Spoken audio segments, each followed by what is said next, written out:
Hey guys, on today's review we're going to do the new Pioneer AVH 1440 NEX. So stay tuned. The 1440 is the replacement for the 1330. Let's go ahead and unbox this thing and see what comes in the box.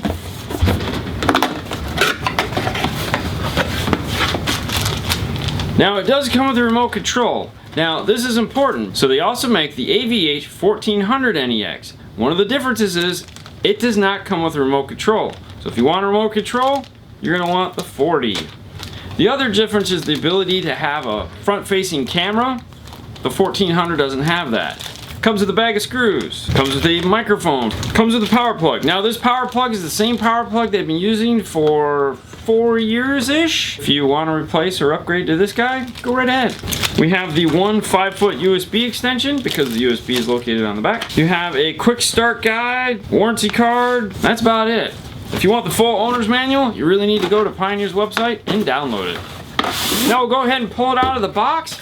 We're going to set it up and show you all the cool stuff that's on the back of the radio. So introduced last year is the new layout on these for optimum and sound quality, meaning anything that makes noise is on this side, anything that needs to be super clean is going to be on this side. Starting on this side, we're going to have the Bluetooth mic input, the wired remote input, which looks identical in shape and size to the auxiliary input, which is located on the bottom of the radio, the Sirius XM input, this is for the SVX 300, the iDataLink port, the one and only USB, it's a 1.5 amp 5 volt output, there again the aux input, and the power plug. There's also a cooling fan on the back. Now on the other side we have our 6-channel 4 volt output. Starting at the top is going to be your front, rear sub. We have the AV input, which is the first yellow here, and these are the AVs. This would be the audio section. We have the video out. This just has a video out, no audio out. We have the brown up here, which is the camera. This guy located right here is for the add-on navigation system. So over here in the corner we have the HD FM antenna. Now let's go ahead and flip this around, power it up, and take a look at the screen. So taking a look at the screen on this, it's a 6.2-inch WVGA LED backlit clear resistive touchscreen that is 800 by 480. It has a 50 watt by 4 amplifier built into it, and to start out comes with 5 languages. When the unit first powers up, it's going to ask you to go ahead and choose one. In this case, we'll pick English, then come over here and tap the arrow. The next thing it's going to ask you to do, and this is only after the first time it powers up unless you restore it, is network mode or standard mode. This has to do with setting up the preamp section on the radio. If you are going to be running anything that has a front, rear, and sub, you're going to want to use the standard mode. This is default. This is what most people are going to use. Network mode is if you're going to do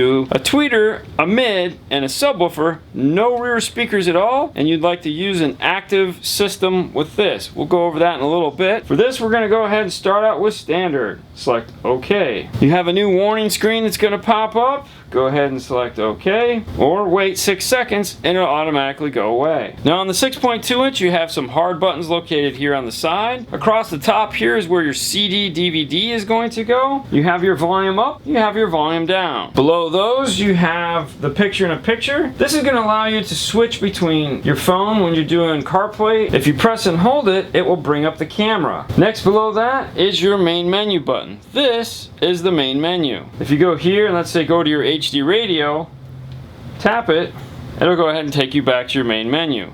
From here you can get to things like Apple CarPlay, which we'll show you in a little bit. You can also get to all your apps by tapping here. If you press and hold the button, it'll go ahead and power the radio down. Tap it again, and it'll wake back up. Below that is the display source menu bar. Depending on what source you're in, it's going to bring up this guy here, which will allow you to track up, down, pause. If you press and hold it, it'll mute the radio, as you can see right there. Below that is the back arrow. If you tap that, it'll go ahead and take you back 1 step from where you're at. If you press and hold it, it's going to go ahead and shut the display off. This only shuts off the display, so if you're driving at night and it's really bright and you'd like to dim it down, that's how you do it. Tap anywhere, it'll come back on. Below that is the microphone button. So depending on what you're doing, this is a hard button for the microphone. So for example, if you're doing Apple CarPlay, if you don't want to touch the actual screen, you could touch here. If you're doing Siri's free, you could go ahead and touch here as opposed to digging into the phone menu. So it's just a quick button to that microphone. Now, no radio is complete without cool backgrounds, colors, and displays. And that's usually what people want to set up right away. So let's go ahead and take a look at those. The first thing you're going to want to set up is the clock. In order to set the clock, just tap the clock. Now, it doesn't matter what screen you're in. If you tap the clock, it will display the clock settings. The first thing up is going to be your month, date, and year, and then the clock itself. Now, the clock is going to be set in 24-hour time. As you can see, 16:06. That's going to be 4:06. You choose how you want it to display, which is 12 or 24. So if I close this out, as you can see, it goes back to the right time. So we'll go ahead and take a look at the display. This icon right here, this art palette, is to access the displays. Go ahead and tap it. The first thing is going to be backgrounds. Those 4 buttons that we just saw, we'll go back real quick, are also going to correspond to these 4 buttons here. So the first thing is backgrounds. As you can see, there's a couple different backgrounds to choose from. If you swipe over, you go ahead and get some moving backgrounds. Now this guy here in the middle, this is so you can import your own background. Now you cannot import any moving style backgrounds, but you can import JPEG images. If you don't want a background at all, it does give you the option to turn that off. Illumination. You have 5 preset illuminations for these buttons over here, as well as you can come into the gear and make it match anything you want in your dash, and do a color adjust to brighten it or darken it. If you come over here, you can tap this. This will allow this to just scroll through random colors throughout the day. Themes have to do with the actual background color. So you have 5 to choose from there. This color here, which is depending on what's going on, a bluish color. You have a red theme, an orange theme, a green theme, and a white theme. We'll go ahead and leave it on orange so it all matches. Now you can come over here, you can change the background for the home screen and the AV source. So if you just want something simple for your home screen, you can go ahead and select that. When you're done, select the X. And what I mean by that is we'll go ahead, as you can see now there's just a plain gray background for our home screen, and a nice orange colored background for our actual source unit. Now once you get the unit set up in your dash, you got the time, you got it all looking sexy, matching your dash lights and that kind of thing, well, it's time to actually listen to something, right? That's correct. Let's get in there and play with some music. Let's play some sources. To get to your sources, there's a couple different ways to do it depending on where you're at in the radio. If you hit this box right here, it's going to bring you a drop-down menu of all the sources you have available to you. And by that I mean there are other sources available, but they're not available at this moment. So for example, you don't see CD, DVD anywhere because there isn't one loaded in here. So it's not populated to actually give you it as a menu selection. If you come over here and you select this guy right here, this is going to allow you to reorganize these sources any way you want. So for example, if you're never going to use HD radio, let's say you have Sirius XM, if you plug the Sirius XM tuner into it, you can move Sirius XM up to the top. You can move Bluetooth audio up to the top. You can rearrange them any way you want. Let's go ahead and select HD radio. Now if we come over here and hit the home key again, as we said, if we touch AV, we can take a look at all our sources. Now this is going to show everything. As you can see, here is your CD, DVD. It's just grayed out. The reason why it's grayed out is for what we just talked about. There are other options over here that are grayed out that will never come on unless you have a specific harness, and that's the car settings. So if you're not using the iDataLink interface for that, these will never be highlighted because they're only available when you're using that interface. Unfortunately, that interface is not available for every car. For those of you who are unfamiliar with what HD radio is simulcast, meaning when you go to a radio station, it's the same station you've always listened to. If it comes over here where it says analog and populates digital, you'll notice that an HD icon will appear right here. When that does, hit this track up button right here, and it should switch and say HD2. That'll give you a second FM station on the station you're on. You can make them presets, you can go to them. When you do make them a preset and you go to them, it's going to come up on the screen here and say linking, which is the time it takes to go from analog to digital. Next source up on the list, as we said, is the CD, DVD, and Bluetooth audio. Now Bluetooth audio and Bluetooth phone are two totally different animals. They have nothing to do with one another. The other thing to keep in mind too is that if you're doing Apple CarPlay, Bluetooth audio is pretty much null and void. For Android Auto, you do have to pair the Bluetooth. That's just for data transfer. When you're doing CarPlay, Bluetooth audio will shut off because you don't need it for that. So one of the cool features on these radios in the Bluetooth, both for phone and music, is the capability to do dual phone pairing. Let's go ahead and go to Bluetooth audio first, and we can see here we're listening to some music. Over here we have this icon. This is the dual phone icon. If we select this, we have two phones paired to this unit right now, Mr. White and Nando 13. It'll go ahead and launch the music that is on that phone. If we select these three lines right here, that's going to bring up our search capability for either phone that we're on. We can come in here and we can go to our playlist, and then if we want to, tap it again, switch to the other phone. It'll go ahead and pair up and start playing what we were listening to before. Now this is where it gets fun. So if we come over here to Bluetooth calls, if you notice at the top here, it's paired to Nando 13 and not Mr. White. So you can actually be listening to one phone and get calls on another phone. But it's better than that. So just because Mr. White's phone isn't paired to it right now, or it looks like it's not paired to it right now, if a phone call happens on that line, like this, it'll automatically go ahead and switch over to Mr. White's phone, allow us to answer it, talk, hit end, then we go back to Bluetooth. It's still on Nando's phone. What this has to do with and why this stayed like this has to do with the phone book. So whichever phone is listed here is for calling out. Next we have Pandora, we have Spotify. Now these are using the apps on the phone. Next up you have USB. Now the USB in this is going to do a ton of stuff depending on what you want to do with it. But keep in mind there's only one USB. First off, if you want to use it as a USB, so you don't want to do Apple CarPlay, it'll read FLAC files, it will read FAT32, and it'll read NTFS, so you can hook a hard drive up to it. As we said though, majority of the people are going to want to use it for Apple CarPlay. To do that, the first thing you're going to do is of course plug in your lightning adapter, and then Apple CarPlay will go ahead and launch. Once in Apple CarPlay, there's a few things you can do. If you hit the little icon in the bottom corner, which is your home button, it'll take you to your main page. Once on your main page, you have a few choices: phone, music, maps, messaging, and what other audio services you have that are downloaded to the device. So for example, here's Audible, WhatsApp, NPR, Pandora, Spotify. They're all controlled through this app. Now on the side here, you have your last three most popular used ones. So as you can see, CarPlay can be very helpful. So the next source up on the list is iPod. Go ahead and tap that. Now iPod is just that. It's for an iPod. If you go ahead and plug yours in, it'll go ahead and launch your iPod here, and you can go ahead and use it just like any old iPod. Sirius XM would be located here if you added in the tuner. The aux. The aux comes default off. The aux, as we showed, was on the back of the radio. If you still need an aux, make sure you get an aux extension for that. The AV was for the AV inputs on the back of the radio. The car settings we covered. Camera view. Now if you notice, camera view is off. So let's go ahead and close this. We'll go ahead and go into settings. Pick general, which is the tools. Go to camera settings. Go ahead and select on. Come back here, input output settings, and then we'll go ahead and AV input, we'll select camera. Now the AV input selected as camera, what that's going to do is that's going to take that AV input that was on the back and turn it into a camera input for the front. So now we'll go ahead and X out of this, we'll go back here to our main menu, and now the camera icon is lit up. We'll go ahead and tap it. Now down here in the bottom corner, it shows one of two. If you tap it, it's going to switch between the front camera and the back camera.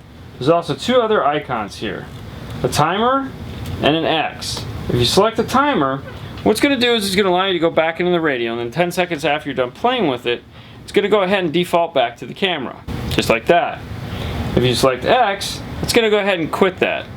The reason why it gives you that option is so that if you're backing up, pulling forward, or if you just want one of the cameras on all the time, you can select that as an option, and it's not affected by the reverse. It'll always just stay reverse or stay forward. Now the forward camera will switch to reverse when you put it in reverse. Source off and power off.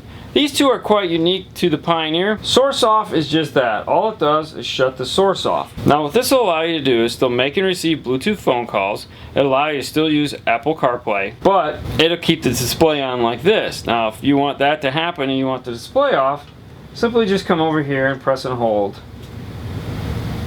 Now it'll shut the display off. So the only thing you'll be able to do now is make and receive phone calls and get prompts from Apple CarPlay. Choose power off.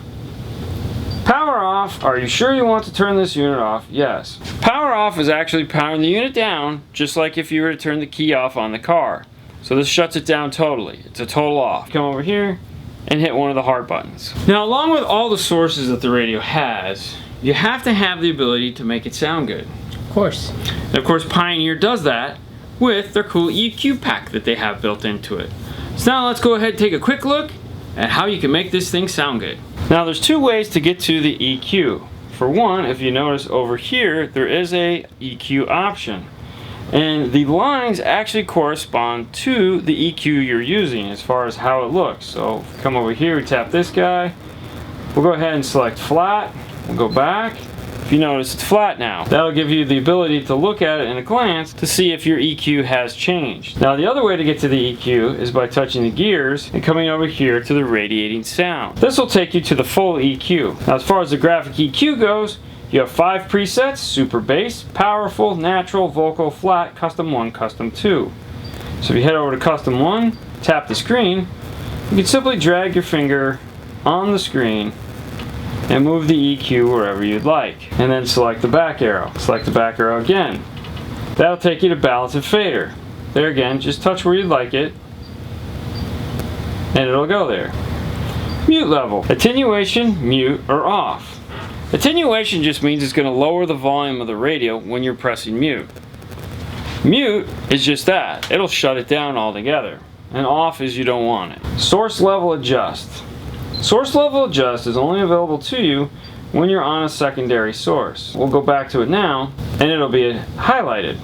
If we tap on it, what this allows us to do is raise and lower the source we're listening to with regards to the volume of the FM. Tap subwoofer, that'll turn it on and off. This is nice for tuning, as well as if you have kids that are sleeping in the back, or you just have a headache. Speaker level. This guy here, speaker level.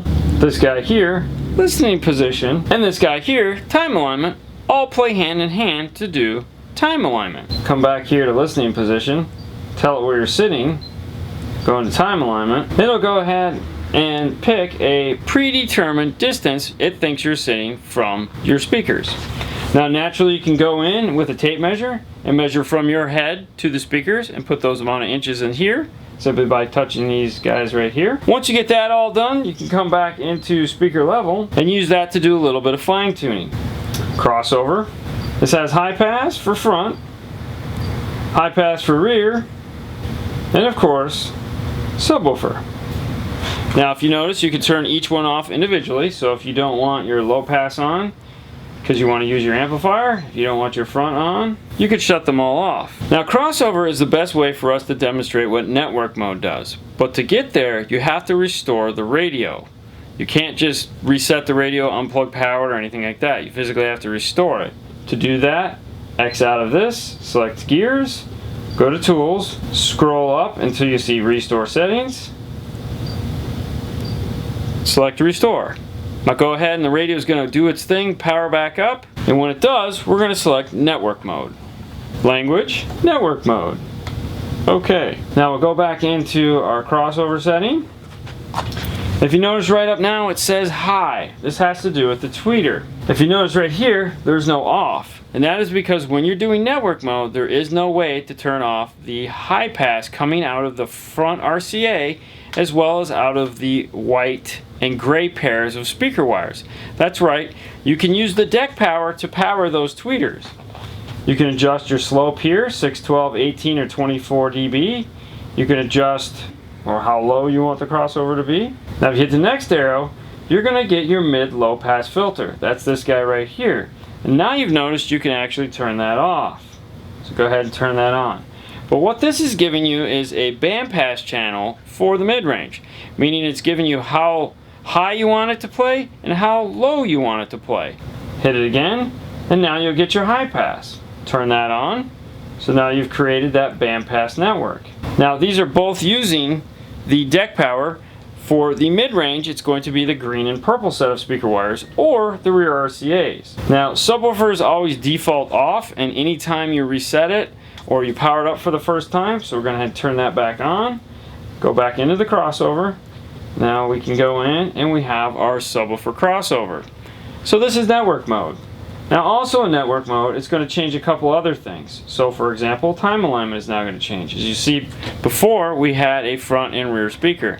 Now we just have a mid-range and a tweeter and no rears at all. There is no rear because there's no way for it to do rear output and do time correction. There's only 6 outputs and there's only 4 powered outputs, and you can't choose it and make them different. This is where you're going to control the level for your subwoofer, whether you're in standard mode or network mode. It doesn't matter, it's located here. Now the really nice thing about these is if you've gone through and you've taken the time to set up these big EQ, time correction, and all this fun stuff, you don't want to lose it when you disconnect the battery. They have save settings. So if you go ahead and select save settings, it'll go ahead and you're going to click OK. Now what you're going to do is when something catastrophic does happen, you'll come in here and you go ahead and select load settings, and now you could choose what setting that you've stored to have it default back to. It's really nice. Below that we have bass boost. Now what bass boost is used for is that if you have music that has, let's say, subpar bass, or it's like, let's say, classic rock that just has kind of like a dump dump dump, if you'd like it to be boomy, go ahead and turn on bass boost. Tap this guy here. You have 4 levels of control. Default is 0. Be careful though, because when you're listening to stuff that does have bass, bass boost can blow speakers. Next is loudness. It's a really nice feature to have because what it allows you to do is when you listen to music at lower volumes, depending on whether you pick low, mid, or high, it'll really help to accentuate that music and make it be impactful. The nice thing about loudness is as you turn the volume up, the loudness starts to fade away. Automatic level control. It's exactly that. It'll automatically control the level of your recorded media. So you have off, mode 1, and mode 2. And basically these are how much it's going to affect the overall volume of the system. So if you have music that's recorded in all different formats and at all different levels, this will help to levelize them so you don't have to keep turning up and down the volume. Sound retriever. Default is mode 1. Basically what this is designed to do is help any form of compressed media sound better. Now the last thing I want to show you, go ahead and select gears, select tools, scroll all the way to the bottom of the screen where you see system information. Go ahead and tap that. You're going to see firmware information and license. The one you want is firmware information. Go ahead and tap that. Here's where you're going to see what firmware your radio has. And why that's important is Pioneer likes to put out updates to make your radio work better. Yes. They put out a lot of them. When you go to their website, you can go ahead and go to your radio and go to support, and there you're going to find a list of any updates that the radio has. Check it against the number that's right there on your screen. If it's wrong, do the update. It usually fixes things. That's good, right? Yes. You sure? Normally, yeah. Okay, cool. Now, the other thing is I showed you the network mode and how to restore the radio. That's a great feature to know about also, because sometimes you just want to get back to out-of-the-box factory settings, and that's how you do it. So for example, now that we've played with this and we've messed it all up, we needed to go back to normal so we can put it on the board. To do that, we're going to hit restore when we're done. Boom, it's back to factory spec. Everything is great. It's just wiped out everything we've done to it in the past day. Yes. Alright guys, that's the new 2440. The question is, what's the difference between a 2440 and a 2330? Really, it's only one thing. Backup lines. They've taken them out of the radio for an attorney reason. Legal department. Pioneer's got a big one. So they're no longer there. So if you want backup lines, you have to buy a camera that has backup lines in it. Or if you have a car that already has an existing camera, obviously they'll stay. Alright, and with that, we're gonna let you get out of here. Thanks for coming along on this journey. We hope you'd enjoyed it. Fernando, if you please. Thank you for watching, and you can find us on Facebook, YouTube, Instagram. Thanks for watching. You guys have a great night as always, and we'll see you later next time. Bye. Bye.